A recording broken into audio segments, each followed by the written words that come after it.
Hello, everyone. Thank you for coming to my channel. And today we're going to talk about the 3 best ways to get over trauma. But before we get into that, please hit like, share, comment. All my information is down below. So let's talk about it. So let's talk about trauma. Whoo, trauma, trauma, trauma, trauma. Trauma is one of the most things that in our world people go through. I think the last statistic said about 88% of the world go through trauma. That's a lot. Um, some people's trauma could be anything: death, illness, gunshot, loss of, abuse, all kinds of abuse. Um, Trauma is the mental aspect of what we go through when we're in them situations. Trauma is comes in so many different forms. Fearful, denial. Um, it comes in ways of uncertainty, unsureness, doubt. Trauma consumes you, and you feel like, what the heck that I'm experiencing right now? Why am I going through this? Like, why is this happening to me? Like, is this true? And it's trauma. And everybody goes through trauma. And I'm not saying everybody. 88% of the world do. And one of the things that you're going to have to learn is how to get through it. Honey, listen. And I am going to give you my personal um accents when it comes to trauma. Um so let's talk about it. So, I'm going to talk about me. Talk about me.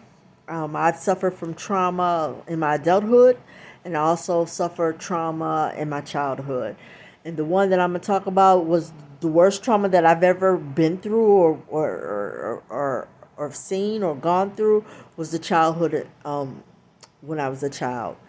And I don't know about nobody else, but I'm talking about me. Talking about me. My childhood was very, very, very, very, very hard. I grew up in a society in the world where on the outside looking in, you thought it was beautiful, but it was the worst of the worst. At the age of 5, I was molested, and I was molested from the age of 5 to the age of 14 on a consistent and daily, let me say that again, daily basis. Um, I was molested by the only person that I had in my life, the only person who was taking care of me, the only person who I thought was going to protect me, and that was from my father. My father molested me from the age of 5 to 14 on a daily basis. And, people will say, well, Diane, you could have went to the police, or you could have called somebody, or you could have told somebody. You could, and you could have went to the police and all of that. But when you're 5, 6, 7 years old and 8, and it's happening on a daily basis, who you gonna tell? Especially in me and my circumstances, like I couldn't tell the police because my father was the police. My father was a cop, and here's a picture of my dad. This is the man who molested me from the age of 5 to 14. Yep. Yep. He molested me on a consistent and daily basis. And not only was he a cop, he was also a 7-degree black belt in Taekwondo. He's a swordsman. He broke bricks with his head. And nobody in my environment was messing with my dad. How about that? And my dad was, the community loved my father. The community supported my father. People thought he was the it to be it. And no one knew. Every night he would come home and molest me. And I didn't have nobody to tell. And that was traumatic itself. Okay? And like I said, it went on for a daily basis. It was a daily basis. And when I turned 14, I realized at 14, he ain't gonna stop. He not gonna stop. Like, I'm 14, he not going to stop. And the thoughts that went through my head was, Diane, you got to get out of here. You got to leave because he ain't going to stop. He's not going to stop. I went to my father face to face and I told him, you got two choices. Kill me or let me leave. My father said, you can go anywhere you want to go, baby, because I love you, really. I said, okay. And I left. And when I left, let me tell you something. When I left my father, it was like the wind opened up. It was like I felt free. I felt like I can be me. I felt like, wow, I'm not under him no more. Like, he not doing this to me no more. Like, I felt so much freedom. And when I left my father, I also found out that I was pregnant. And I was pregnant by my father at the age of 14. And I had my son, my first son. I had a son, a little boy at 15 by my father, who was, he was everything. He was gorgeous. Oh, let me show you a picture of him. He was, look at him. He was the cat's meow. He was my everything. He was everything to me. And at 19, my son died. He went to sleep and never woke up, and he died from a brain tumor. And I'm telling you, all this to say, like, having to bury my child, my firstborn, even though we had the same father, he was everything to me. But me having to bury my son, that was traumatic enough. And to have gone through all of that was the worst of the worst. And I, at the age of 19, could not process any of it. And I had to go to counseling. I had to go through a whole lot of stuff. And let me tell you something. I went to the lows, to the lows, to the highs, to the highs. But one of the things that I had to learn about getting over my trauma were three major things. And let's talk about number one. Number one. Let's talk about number one. Number one thing that you're going to need to get over anti-trauma is forgiveness. Forgiveness is the first thing that you're going to need to get through any trauma. You're going to need how to forgive. Let me tell you something. Forgiveness is something that don't come overnight. Forgiveness, you got to keep practicing forgiveness, honey. You got to practice forgiveness. You got to practice it and practice it and practice it.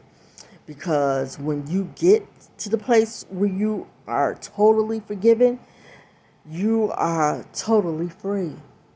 How about that? You become totally free. So number one, first thing that you're going to have to need to get through any trauma that you go through in your life is forgiveness. The second thing that you're going to need to get through in your life, and it kind of falls in line with strength, but it's not strength. You're going to need courage. Yep. Courage. Courage is the second thing that you're going to need to get over any trauma. Courage. You need courage to talk about it. Most importantly, you want to need courage to cry about it. More importantly, you're going to need courage to know that the feelings that you're feeling are valid. They're valid.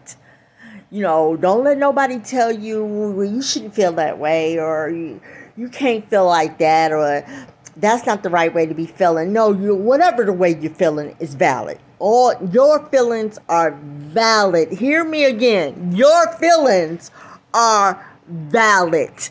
Period. Your feelings are valid. But what you're going to need is courage. You're going to need a lot of it. The third thing that you're going to need, and I don't know why I put it under number 3 when it should be number 1. But you're going to need this. It's the biggest thing that you're going to need is number 3. And that is a God of your understanding. Yes. Let me tell you, I don't care what your God is. I don't care if you Muslim, Christian, Buddha, whatever. I don't care if your God is a lamp or the light fixture. I don't care what your God is. The one thing that your God has to have is to be loving and caring. You're going to need a God. And let me tell you something. If you practice being forgiven, having courage enough to cry about it, and have a God in your understanding that you can pray to about the trauma that you're experiencing and feeling, baby, you're on your way. And I am so grateful for just them 3 things. Because them 3 things is the reason why I can sit here and talk to you without shedding a tear. How about that? You're going to need them 3 things. Number 1, forgiveness. Number 2, courage. And most importantly, you're going to need is a higher power. And if you have them 3, trauma don't run you. You run it. Trauma will not outlive you, but trauma will disappear. You'll be able to be free and wholly free if you practice them 3 things. And again, my stuff is down below, my email and all of that. And one of the things that before I go, I definitely want to share with you is that you're not alone. How about that? You're not alone. When I was going through my trauma, people weren't talking about sexual abuse. People wasn't talking about molestation. And people daggone sure wasn't talking about having a baby by their daddy. How about that? And I thought that I was the worst of the worst until I met somebody who I talked to who not only was molested by their dad, but had 4 kids by their father. So when you think that you at the low of the low, you're not. Somebody lower than you. And when you think that you can't, that nobody will understand, somebody does. Because nobody was talking about it. I'm talking about it. And like I said, you're not alone.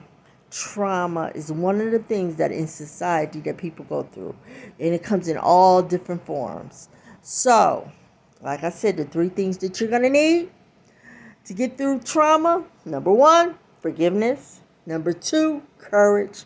And most importantly, number 3, a God of your understanding.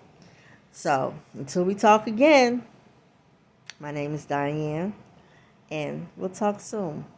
All right. Bye-bye.